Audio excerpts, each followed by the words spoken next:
Olá pessoal, semana curta, pós-carnaval, sem grandes divulgações aí pelo mercado. Os destaques ficaram mesmo por conta das notícias indiretas que impactaram algumas empresas, como o descredenciamento de hospitais pela Unimed, que vai impactar aí as empresas da área de saúde, como por exemplo, em especial até a Redditor, e também o aumento de provisão para os reparos dos incidentes da Samarco que foi informado pela BHP. Ou seja, o mercado passou a imaginar aí que a Vale vai fazer a mesma coisa. Até o momento, não teve nenhum pronunciamento nesse sentido, mas já falamos disso. Outro ponto de destaque é as vendas de varejo nos Estados Unidos, que vai mexendo aí com as expectativas da queda de juros por lá.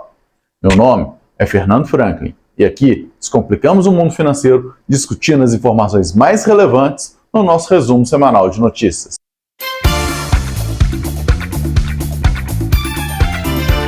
Então vamos lá, começando pelas notícias internacionais. Os Estados Unidos, o relatório do Departamento de Comércio de lá mostrou que as vendas do varejo recuaram 0,8% em janeiro, pressionado principalmente aí pelas quedas das concessionárias de automóvel e também dos postos de gasolina.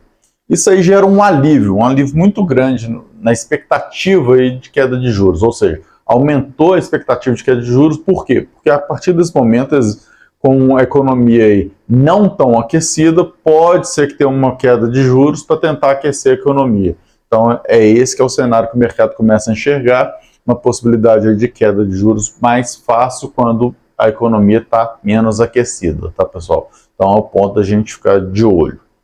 E temos também, falando ainda do cenário internacional, a OCDE que divulgou a taxa de desemprego média dos países, que ficou em 4,8% em dezembro de 23.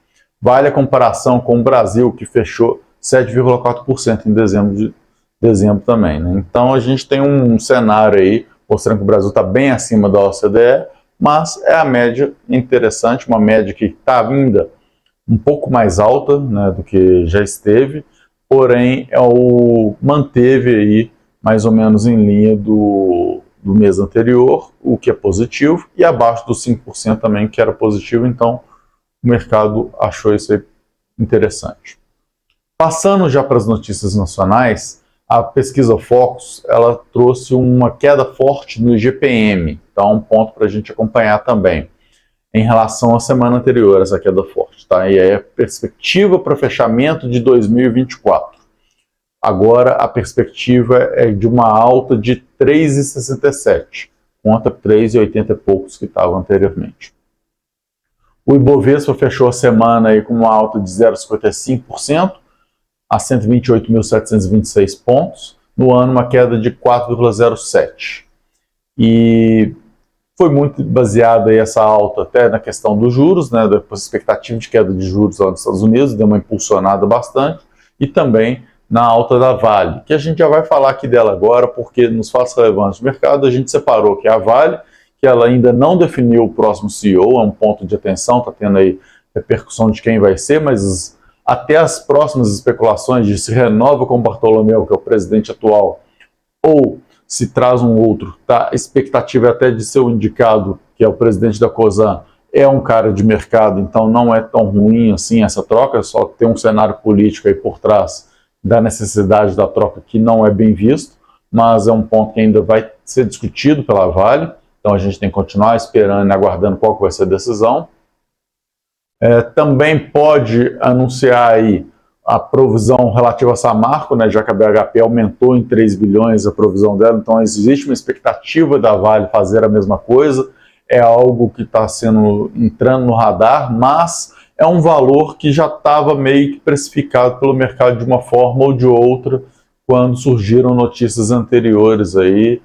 Então vamos aguardar, mas não é nada assim que está fugindo muito do que o mercado já tinha precificado. E temos também uma outra notícia da Vale, que foi indireta também, porque só tivemos notícias praticamente indiretas até agora. O ministro da Indonésia que anunciou que chegou em um acordo com a Vale Metal Bases, que é a Vale lá do Canadá, que tem uma participação numa unidade lá na Indonésia, para o valor da venda de um percentual dessa unidade, para um investidor local. Por uma regra lá da Indonésia, toda empresa que investe lá, depois de um X tempo, precisa vender um pedaço para um investidor local. E no caso, para poder renovar, né, a concessão de investimento lá, que venceria em 2025. Isso foi anunciado, essas tratativas de negociação, ano passado, e agora eles conseguiram, parece que chegaram num acordo, né, de valor.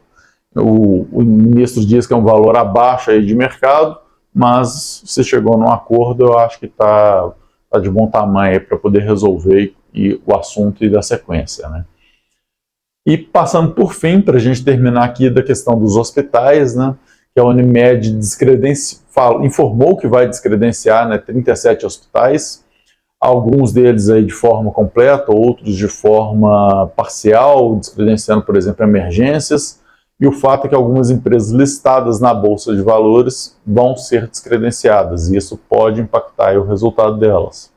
A gente está falando aí da Redditor, com o maior impacto de todos, que foram 12 hospitais envolvidos aí, completamente são 11, então ponto importante. A DASA, que são 4 hospitais, a HP Vida, né, Hapvida, que é um hospital, e a Cora, com um hospital também. É uma decisão aí de estratégica da Unimed, e aí eu não vou entrar no mérito disso, ela provavelmente está querendo focar aí para as pessoas usarem os hospitais próprios, né? Então, se tirando outras opções vai focar, isso reduz custo para ela, obviamente, mas é uma decisão que impacta no modelo de negócio da Redditor, e da DASA, e da HP Vida e da Cora, né? É importante que tal, não significa que elas foram pegas de surpresa, isso aí não é claro para a gente ainda, temos que aguardar aí mais informações, porém vai impactar com certeza o modelo de negócio das empresas, principalmente da Redditor aí, para esses 12 hospitais que vão ter que se adequar a uma realidade sem Unimed. Claro que cada hospital tem que ver individualmente qual que é o impacto da Unimed naquele hospital, mas o modelo com certeza muda e pode ser que mude para melhor ou para pior. Vamos ter que aguardar e ver os comunicados dessas empresas e principalmente os resultados para a gente poder saber um pouquinho mais como que isso está efetivamente impactando elas. Bom, era isso que eu tinha para trazer de notícias para vocês hoje. Queria só lembrar que na segunda-feira está previsto aí para sair diversos balanços, né, do primeiro, segundo, terceiro trimestre das americanas, finalmente, né, vamos ver se a gente chega, quase chegando aí em dia, né, mas está previsto para segunda-feira, então semana que vem vai ter esse assunto aí para a gente falar, e entre outros que vão surgir aí, vários balanços que a gente tem, inclusive acredito que mais informações da Vale vão sair na próxima semana. Era isso que eu tinha para trazer para vocês hoje. Muito obrigado, deixa o like aí no vídeo, se você gostou, obviamente, e, por que não, comente aí qual que é a sua expectativa para essa questão da Unimed e o impacto principalmente aí na Redditor, que é a maior afetada, né? Muito obrigado e até a próxima. Tchau, tchau.